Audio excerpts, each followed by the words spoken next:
Un premier candidat du Parti populaire dans Côte-du-Sud, on a reçu un communiqué de presse. Je vous l'ai dit, lorsque je reçois des communiqués de presse des candidats, on regarde voir si c'est possible de pouvoir recevoir tous les candidats. Mais ils sont 7, ça fait beaucoup de monde à recevoir d'ici les élections, parce que vous savez que officiellement, dans 2 semaines, le 28 avril, on ira voter pour un nouveau gouvernement fédéral.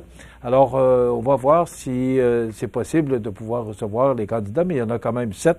Alors, on va vous revenir là-dessus.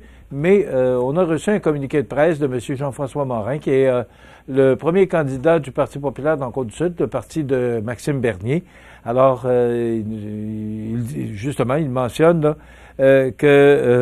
d'abord, il est membre à la retraite du Barreau de Québec, autrefois administrateur agréé, planificateur financier. M. Morin qui a passé l'essentiel de sa carrière dans le secteur financier.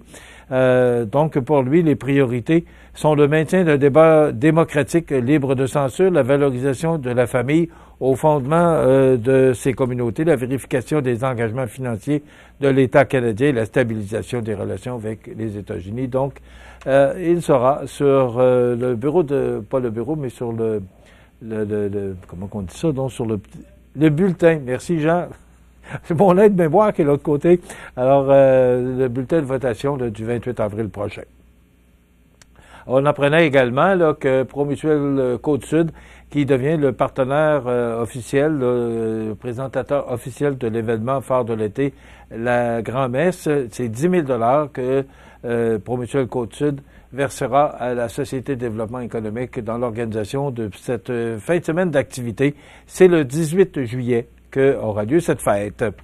Et on apprend également là, que Mathieu Sirois, qui est directeur de la Société de développement économique de Montmagny, qui maintenant officiera comme président du groupe d'intérêt de l'armature commerciale. Ce regroupement rassemble les plus influents développeurs commerciaux du Québec. Donc, c'est toujours bon d'avoir des gens qui représentent notre ville devant ces regroupements parce que ça peut inciter les gens, d'abord, c'est de nous faire connaître, de faire connaître notre belle ville de Montmagny et d'inciter ces gens-là à venir s'établir chez nous.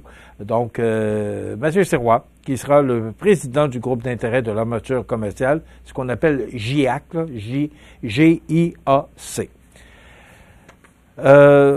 Aussi, il reste 3 minutes. C'est plus de 1000 personnes qui ont manifesté en fin de semaine pour des services, pour des places en garderie, à l'aube d'une grève de 3 jours des travailleuses en CPE, parce que aujourd'hui, demain et mercredi, les travailleuses en CPE seront en grève et on dit que c'est quelques 30 000 enfants qui n'ont toujours pas de place en garderie à travers la province. C'est quand même beaucoup de monde et le syndicat est toujours en négociation avec le gouvernement du Québec.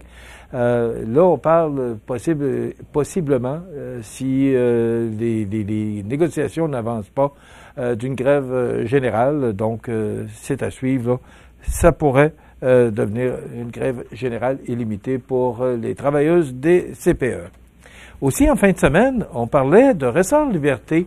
Bon, probablement que vous vous posez la question, j'ai vu ça dans le Journal de Québec cette fin de semaine, c'est sous la plume de Francis Alain, un fabricant de ressorts pour des géants de l'automobile. Vous savez qu'avec tout ce qui se passe actuellement, là, avec les tarifs douaniers, il est permis de se poser des questions, savoir, parce qu'on a, vous savez qu'on est gâtés chez nous. On a des beaux fleurons, que ce soit dans la MRC de Montmagny, la MRC de Lillet, là, on a de belles entreprises. Mais les tarifs douaniers risquent d'affecter ces entreprises-là.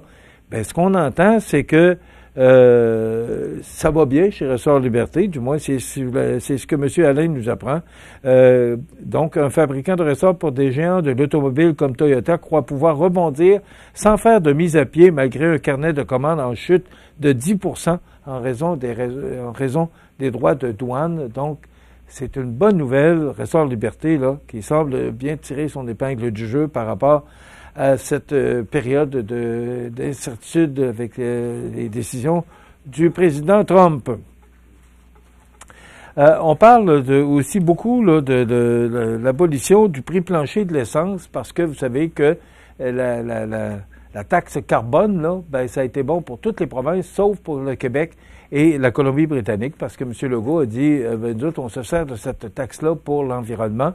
Ça a servi, entre autres, pour les subventions pour ceux qui se sont munis de voitures électriques, ben là, on parle peut-être qu'on pourrait faire disparaître le prix plancher. Ça permettra aux entreprises de pouvoir vendre le prix qu'ils veulent. Demain, cet après-midi, chez Paber Aluminium, il y a une annonce. La ministre Fréchette, le ministre de l'Économie, sera sur place. Donc, on tentera d'avoir une entrevue qu'on vous présenterait demain avec Mme Fréchette et Mme Geneviève Paris, qui est directrice générale de Paber Aluminium. Donc, il semblerait qu'on va faire une belle annonce de cette belle entreprise de Cap-Saint-Ignace. Donc, on vous parle de ça demain. Je vous souhaite de passer une excellente journée. À demain.